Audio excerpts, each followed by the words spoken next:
আসসালামু আলাইকুম, স্বাগত জানাচ্ছি আরটিভির দুপুরের সংবাদে। আপনাদের সঙ্গে আছে আমি সৈয়দা সাদিয়া বেনাজির। নির্বাচন সামনে রেখে অবৈধ অস্ত্র উদ্ধার করতে না পারা সরকারের ব্যর্থতা, এমন মন্তব্য করেন বিএনপি মহাসচিব মির্জা ফখরুল ইসলাম আলমগীর। তিনি বলেন, দেশে আইন শৃঙ্খলা পরিস্থিতির উল্লেখযোগ্য উন্নতি হয়নি। ঠাকুরগাঁওয়ে সাংবাদিকদের সঙ্গে আলাপকালে এসব কথা বলেন তিনি। মির্জা ফখরুল বলেন, বিএনপি ক্ষমতায় গেলে সমঝোতার ভিত্তিতেই ভারতের কাছ থেকে তিস্তা সহ অভিন্ন নদীর পানির ন্যায্য হিস্সা আদায় করা হবে। শামীম চৌধুরীকে সঙ্গে নিয়ে আরও জানাচ্ছেন সাদিয়া কানিজ। ঠাকুরগাঁওয়ে সোমবার সকালে নিজ বাসভবনে সমসাময়িক রাজনৈতিক বিষয় নিয়ে কথা বলেন বিএনপি মহাসচিব মির্জা ফখরুল ইসলাম আলমগীর। উঠে আসে দেশের বর্তমান আইন শৃঙ্খলা পরিস্থিতি, তিস্তা সহ ভারতের সঙ্গে অভিন্ন নদীর পানির ন্যায্য হিস্যার বিষয়টি। এখন পর্যন্ত আইন শৃঙ্খলা পরিস্থিতি সেই রকম একটা উন্নত হয়েছে বলে আমার কাছে মনে হয়। খুব উদ্বিগ্ন, কনসার্ন, সেটা মনে করি এটা সরকারের একটা ব্যর্থতাই বলবো যে তারা অস্ত্র উদ্ধার করতে পারেনি। এখন পর্যন্ত তো নির্বাচন ভালোই মনে হচ্ছে। আর নির্বাচনের পরিস্থিতি বোঝা যাবে যখন শুরু হবে, তার আগে কিন্তু বোঝা যাবে। বিএনপি চেয়ারপারসন বেগম খালেদা জিয়ার রুহের মাগফেরাত কামনায় জাতীয় প্রেস ক্লাবে শোকসভা ও দোয়া মাহফিলের আয়োজন করে জাতীয়তাবাদী নবীন দল। সভায় অংশ নিয়ে দলের স্থায়ী কমিটির সদস্য সেলিমা রহমান বলেন, দেশকে এগিয়ে নিতে শুধু রাষ্ট্র কাঠামো সংস্কার নয়, রাজনৈতিক দলগুলোরও সংস্কার করতে হবে। এইভাবে জনগণকে বিভ্রান্তি করার চেষ্টা করা হচ্ছে। এই উপহার দিয়ে মানুষকে লোভ দেখিয়ে, লালসা দেখিয়ে আর চলবে না। মানুষ এখন সচেতন, মানুষ বুঝতে পারে। এদিকে চীনমৈত্রী আন্তর্জাতিক সম্মেলন কেন্দ্রে শ্রমিক ইস্তেহার সংক্রান্ত জাতীয় অংশীজন সম্মেলনে যোগ দিয়ে দলটির স্থায়ী কমিটির আরেক সদস্য নজরুল ইসলাম খান বলেন, সব অংশীজনের সঙ্গে আলোচনা করেই শ্রমিক ইস্তেহার প্রণয়ন করা হয়েছে। তৃপ্তি এবং আনন্দ নিয়ে শ্রমজীবী মানুষ যাতে দেশের কল্যাণে, দেশের উন্নয়নে, জনগণের কল্যাণে কাজ করে, সেই দায়িত্ব আমরা নেব। সাদিয়া কানিজ, আরটিভি, ঢাকা। আসন্ন ত্রয়োদশ জাতীয় সংসদ নির্বাচনের রিটার্নিং অফিসারের সিদ্ধান্তের বিরুদ্ধে দায়েরকৃত আপিলের উপর শুনানির তৃতীয় দিন চলছে। এদিন দুপুরের আগ পর্যন্ত ৩৬ আপিল শুনানি নিষ্পত্তি করেছে কমিশন। এর মধ্যে আবেদন মঞ্জুর করা হয়েছে ১৯টি আর না মঞ্জুর করা হয়েছে ১৩টি। শুনানিতে কিশোরগঞ্জ ৫ আসনের স্বতন্ত্র প্রার্থী রাষ্ট্র সংস্কার আন্দোলনের সভাপতি হাসনাত কায়ুমের প্রার্থিতা ফিরিয়ে দেয় ইসি। আর দ্বৈত নাগরিকত্বের কারণে চট্টগ্রাম ৯ আসনের জামায়াতের প্রার্থী একেএম ফজলুল হকের প্রার্থিতা বাতিল করে কমিশন।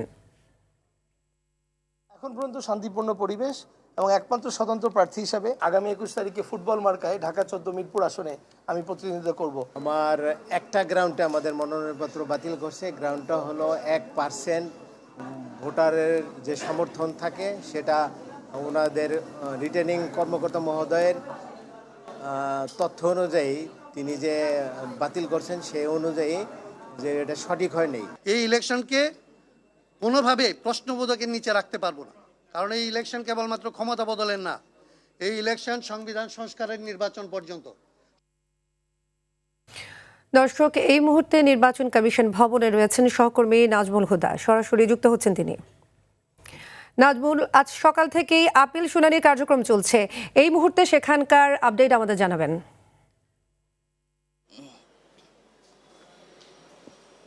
সাদিয়া, আজকে সকাল থেকেই শুনানি কার্যক্রম চলছে। তো এই মুহূর্তে বিরতিতে রয়েছে কমিশন। তো দুপুর ২টোয় শুনানির যে পরবর্তী কার্যক্রম সেটি কিন্তু শুরু হবে। ইতিমধ্যে ৩৬টি শুনানি নিষ্পত্তি হয়েছে। তো এই ৩৬টির মধ্যে ১৯ জন তাদের প্রার্থিতা ফিরে পেয়েছেন। এছাড়া আবেদন নামঞ্জুর করা হয়েছে ১৩ জনকে। তো এরপরে যে আরও ৩৪ জনের শুনানি হবে সেটি দুপুরের পরে হবে। তো আজকে শুনানিতে প্রধান নির্বাচন কমিশনার তো ছিলেন, তার সাথে অন্য যে নির্বাচন কমিশনার রয়েছে তারাও ছিলেন এবং নির্বাচন কমিশনের সিনিয়র সচিব তিনিও ছিলেন। এছাড়া যারা প্রার্থী রয়েছেন এবং প্রার্থীদের সঙ্গে আইনজীবীরা কিন্তু এই শুনানিতে অংশ নিয়েছেন এবং আইনজীবীরা তাদের প্রার্থীদের পক্ষে তাদের কথাগুলো বলছেন কমিশনের কাছে, এবং কমিশন যদি সন্তুষ্ট প্রকাশ করেন সেক্ষেত্রে কিন্তু প্রার্থীদের বৈধতা দেওয়া হচ্ছে। পাশাপাশি রিটার্নিং কর্মকর্তারাও আছেন, তারাও তাদের ব্যাখ্যা বিশ্লেষণ দিচ্ছেন। তবে আজকে তুলনামূলক আপিল নামঞ্জুরের সংখ্যাটাই বেশি অন্য দিনের চেয়ে। বিগত দিনে আমরা দেখেছি যে আপিল শুনানিতে ছোটোখাটো বিষয়গুলো যদি থাকে সেক্ষেত্রে নির্বাচন কমিশন কিন্তু বৈধতা দিয়ে দিচ্ছে। তবে বিশেষ ক্ষেত্রে যেমন দ্বৈত নাগরিকত্ব বা ঋণ খেলাপি বা আয়কর রিটার্ন দাখিল না করলে এই ধরনের বিষয়ের ক্ষেত্রে কিন্তু কমিশন কড়াকড়ি করছে। তো এক্ষেত্রে ধন্যবাদ নাজমুল। জুলাই আন্দোলনকালীন সময়ে কারফিউ জারি এবং ব্যবসায়ীদের নিয়ে গণভবনে বৈঠক করে হত্যাকাণ্ডের সহায়তা সহ 5 অভিযোগে আনিসুল হক ও সালমান এফ রহমানের বিরুদ্ধে আনুষ্ঠানিক বিচার শুরুর আদেশ দিয়েছে ট্রাইব্যুনাল। সূচনা বক্তব্য উপস্থাপন ও সাক্ষ্য গ্রহণ শুরু 10 ফেব্রুয়ারি। বিচারপতি গোলাম মর্তুজা মজুমদারের নেতৃত্বাধীন আন্তর্জাতিক অপরাধ ট্রাইব্যুনাল 1-এ হয় এ বিচারিক কার্যক্রম। পরে একই ট্রাইব্যুনাল জুলাই গণঅভ্যুত্থানের মানবতা বিরোধী অপরাধের মামলায় চট্টগ্রাম 6 আসনের সাবেক এমপি এবিএম ফজলে করিম চৌধুরী সহ আসামিদের বিরুদ্ধে 15 মার্চের মধ্যে তদন্ত প্রতিবেদন দাখিলের জন্য সময় বেঁধে দিয়েছে। এছাড়াও 2013 সালের 5 মে শাপলা চত্বরে হত্যাকাণ্ডের ঘটনায় শেখ হাসিনা সহ 21 আসামির বিরুদ্ধে 5 ফেব্রুয়ারির মধ্যে তদন্ত প্রতিবেদন জমা দিতে নির্দেশ দিয়েছে ট্রাইব্যুনাল। সকালে এই পৃথক 3 মামলায় গ্রেপ্তার মোট 11 আসামিকে ট্রাইব্যুনালে হাজির করা হয়।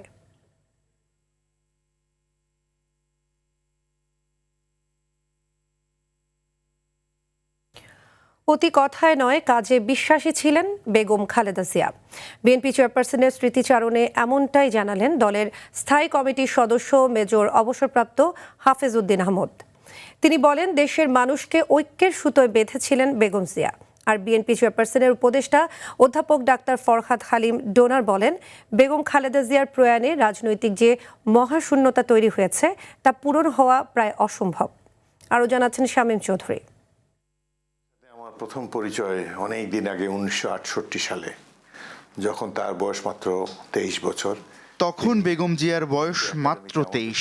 শহীদ রাষ্ট্রপতি জিয়াউর রহমানের আমন্ত্রণে তার বাসায় গিয়ে বেগম খালেদা জিয়ার সঙ্গে প্রথম দেখা হয় মেজর অবসরপ্রাপ্ত হাফিজ উদ্দিন বীর বিক্রমের। তখন থেকেই বেগম খালেদা জিয়ার মাঝে উদারতা লক্ষ্য করেন তিনি। আমাকে একাডেমির কাকুলে একটি টিলার উপরে অবস্থিত একটা বাংলো প্যাটার্নে বসায় নিয়ে গেলেন। কলিং বেল টিপতে মেজর জিয়াউর রহমান নিজেই দরজা খুলে দিলেন। আমরা ভিতরে প্রবেশ করে সোফাতে বসলাম। কয়েক মিনিট পর বেগম খালেদা জিয়া নাস্তার ট্রলি ঠেলে ড্রয়িং রুমে এলেন।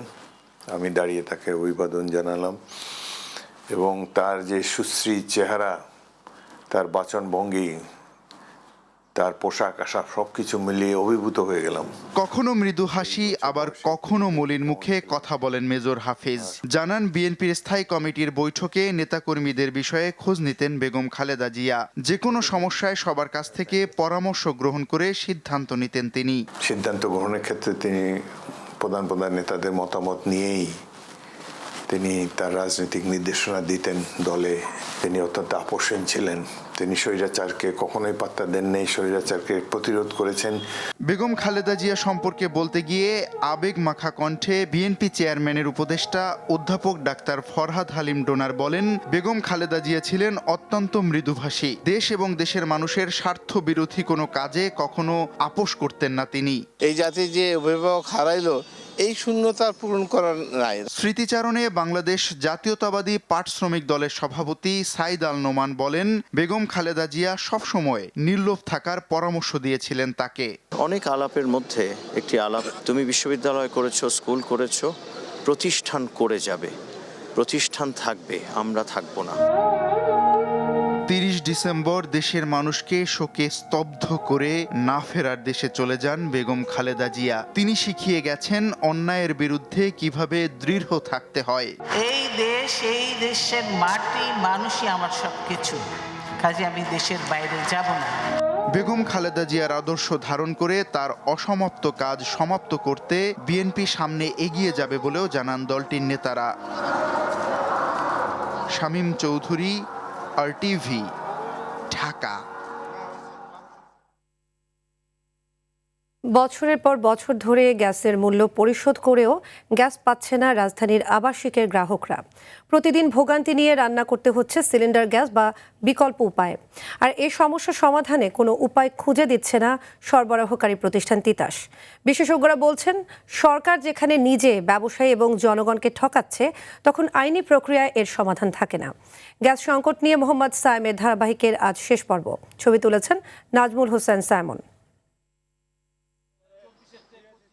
দল বেঁধে এভাবেই তিতাসের মাতুয়েল শাখা অফিসে জড়ো হয়েছেন বাড়ি মালিকরা। তাদের অভিযোগ, বছরের পর বছর নিয়মিত বিল নিলেও গ্যাস সরবরাহ করছে না কোম্পানিটি। আমাদের 20% তিতাস গ্যাস দেন, আমরা বাড়িতে ধরে রাখতে পারবো। আমরা তো এখন ধরে রাখতে পারতেছি না, আমাদের পিঠে দেওয়াল ঠেকে গেছে গা।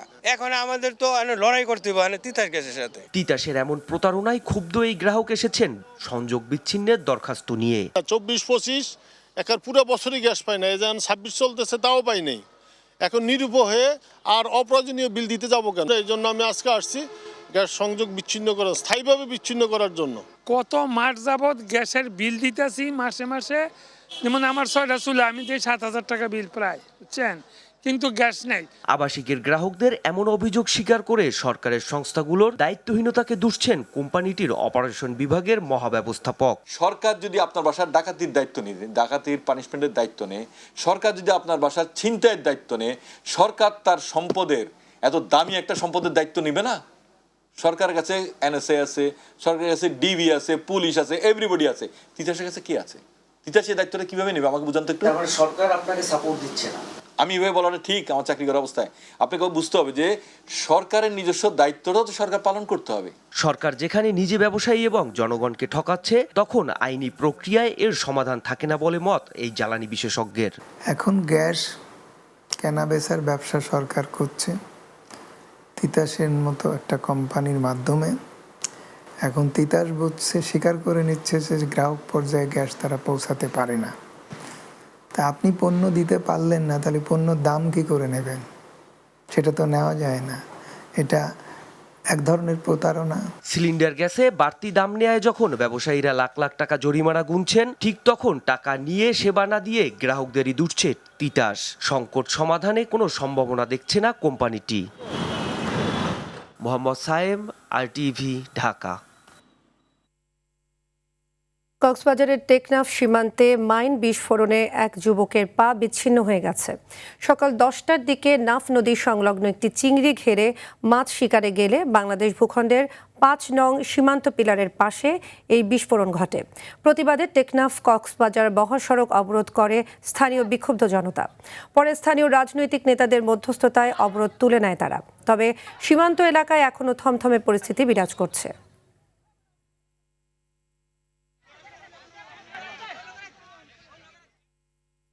এদিকে মিয়ানমার থেকে ছোড়া গুলিতে আহত বাংলাদেশি শিশু হুজাইফা আফনানকে চট্টগ্রাম মেডিকেল কলেজ হাসপাতালে ভর্তি করা হয়েছে।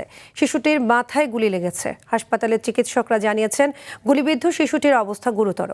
গতকাল বিকেল 4:30টায় গুলিবিদ্ধ শিশুটিকে অ্যাম্বুলেন্সে হাসপাতালে আনার পর দায়িত্বরত চিকিৎসক শিশুটিকে আইসিইউতে ভর্তি দেন।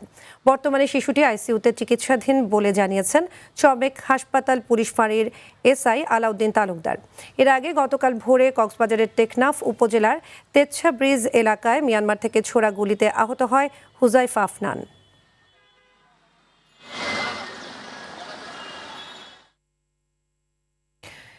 গণমাধ্যমকে দলীয় মাধ্যমে পরিণত না করার আহ্বান জানিয়েছেন জামায়াত ইসলামের আমির ডাক্তার শফিকুর রহমান। সোমবার দুপুরে রাজধানীর বসুন্ধরা জামায়াত আমিরের বাসভবনে EU নির্বাচন পর্যবেক্ষক দলের সাথে বৈঠক শেষে তিনি একথা বলেন। জানান, আগামীতে সরকার গঠন করলে কোনো নির্দিষ্ট রাষ্ট্রের দিকে ঝুঁকবে না জামায়াত। প্রতিবেশী রাষ্ট্রের সাথে সম্পর্ক হবে সমতার ভিত্তিতে। জামায়াত আমির বলেন, নির্বাচনে 200 প্রতিনিধি দল পাঠাবে ইউরোপীয় ইউনিয়ন। নির্বাচন ঘিরে যে কোনো সমস্যা সরকার ও নির্বাচন কমিশনকে জানানো হবে। সমাধান না হলে জাতির সামনে তুলে ধরা হবে। দেশের মানুষ অতীতের রাজনীতির পরিবর্তন চায় উল্লেখ করে তিনি বলেন, সবাই মিলে সংস্কার, ন্যায় বিচার ও দুর্নীতি মুক্ত সমাজ ব্যবস্থা বাস্তবায়ন করতে হবে। জনগণের উপর আমাদের 100% আস্থা আছে। আমাদের আস্থার সামান্য কোনো ঘাটতি নেই। শুধু আমাদের দাবি চাহিদা নির্বাচনটা সুষ্ঠু হোক। ভোটাররা নির্বিঘ্নে গিয়ে তার ভোটটা সে নিজেই দিক। ভোট দেওয়ার পরে তার ভোটের রিফ্লেকশনটা ফলাফলে উঠে আসুক।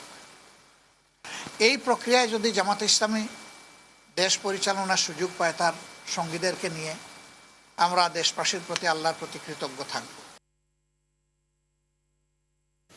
বরগুনার পাথরঘাটার হরিণঘাটা বানা অঞ্চল থেকে বন্য শূকর শিকার করে নিয়ে যাওয়ার সময় শিকারী জাকির হোসেন ফরাজি নামে এক ব্যক্তিকে আটক করেছে বন বিভাগ।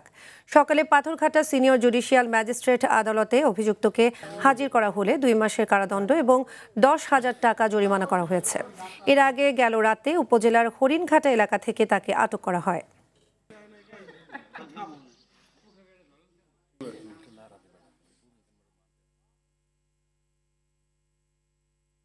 ত্রয়োদশ জাতীয় সংসদ নির্বাচন ও গণভোটের গুরুত্ব সাধারণ মানুষের কাছে তুলে ধরতে বরিশাল 3 আসনের বাবুগঞ্জ উপজেলায় ভ্রাম্যমাণ ভোটের গাড়ির প্রচার কার্যক্রম অনুষ্ঠিত হয়েছে।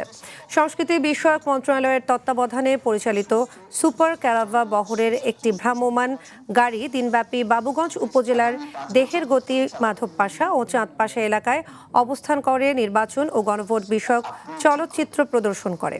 এ সময় নির্বাচন ও গণভোটের তাৎপর্য, ভোটাধিকার প্রয়োগের গুরুত্ব এবং নাগরিক দায়িত্ব সম্পর্কে বিভিন্ন তথ্যভিত্তিক চলচ্চিত্র প্রদর্শন করা হয়।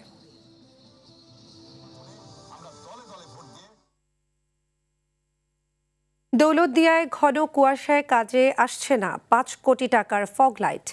ঢাকার সঙ্গে 21 জেলার গুরুত্বপূর্ণ প্রবেশদ্বার দৌলতদিয়া পাটুরিয়া নৌরুট। যাত্রী ও চালকদের ভোগান্তি কমাতে 1 দশক আগে বসানো 5 কোটি টাকার ফগ অ্যান্ড সার্চ লাইট আজ কাগজে কলমে থাকলেও বাস্তবে কোনো কাজে আসছে না। এর দায়ও নিচ্ছে না কেউ। রাজবাড়ী থেকে এম মনিরুজ্জামানের পাঠানো তথ্যচিত্রে জানাচ্ছেন লিওন আজাদ। 2015 সালে বাংলাদেশ অভ্যন্তরীণ নৌ পরিবহন কর্পোরেশন BIWTC দৌলতদিয়া পাটুরিয়া রুটের 10টি ফেরিতে উন্নত প্রযুক্তির ফগ অ্যান্ড সার্চ লাইট স্থাপন করে।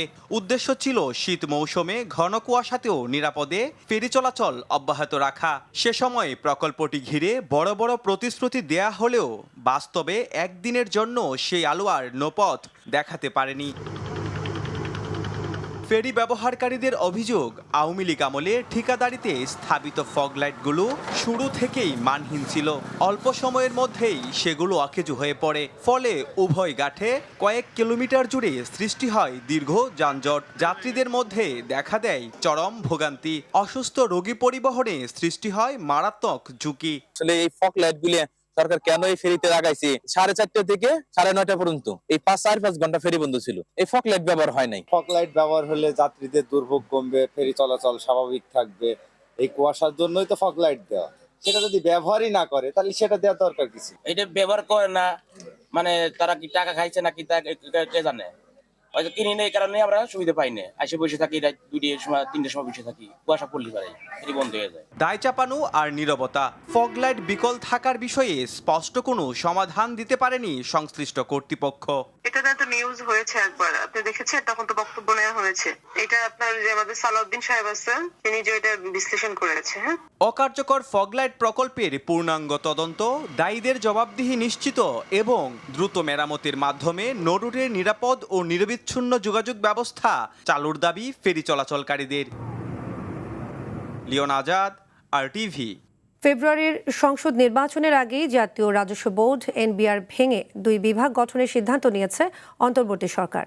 একটি বিভাগ থাকবে কর নীতি প্রণয়নের দায়িত্বে এবং অন্যটি কর আদায় ও প্রশাসনের দায়িত্বে। এর ফলে রাজস্ব আদায়ের দক্ষতা, স্বচ্ছতা এবং রাজস্ব আহরণ বাড়বে বলে মনে করছেন উন্নয়ন সহযোগী অর্থনীতিবিদ ও ব্যবসায়ী নেতারা। এর আগে গত বছরের মে মাসে এ সংক্রান্ত একটি অধ্যাদেশ জারি করে সরকার, যার মাধ্যমে জাতীয় রাজস্ব বোর্ড বিলুপ্ত করে অর্থ মন্ত্রণালয়ের অধীনে রাজস্ব নীতি RPD ও রাজস্ব ব্যবস্থাপনা RMD নামে 2টি পৃথক বিভাগ গঠন করা হয়। একে দেশের রাজস্ব ব্যবস্থা আধুনিকায়নে প্রয়োজনীয় কাঠামোগত সংস্কার হিসেবে আখ্যা দিয়েছে বর্তমান অন্তর্বর্তীকালীন সরকার। দুপুরের সংবাদ এ পর্যন্তই। জেলার সংবাদ বিকেল 4:45টায় দেখার আমন্ত্রণ রইল। ধন্যবাদ সবাইকে।